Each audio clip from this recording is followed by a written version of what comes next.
ચારણી સાહિત્યનો એક અદ્ભુત દુહો છે. ભેંસા, મેઢા અને ભૂપતિ, કુકડ અને ક્રમ 4. ભેંસા, મેઢા અને ભૂપતિ, કુકડ અને ક્રમ 4. એતા લડ્યા પાછા ન હટે, નર પંચે નાદાર.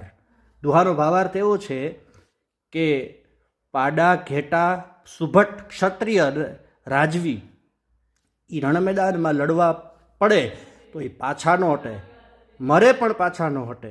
જો એ પાછા હટે તો નરપંચે નાદાર. તો 5 માણસ એમાં મૂર્ખાઈ આવી જાય, સમજદારી આવી જાય, એ 5 માણસ એની અવગણના કરે. એટલે દુહામાં કીધું છે ભેંસા, મેઢા અને ભૂપતિ, કુકડ અને ક્રમ 4. આ લડવા પડે તો પાછા હટે નહીં. કુકડા 2 બાજતા હોય તો મરી જાય પણ પાછા ન હટે, પાડા પાછા ન હટે.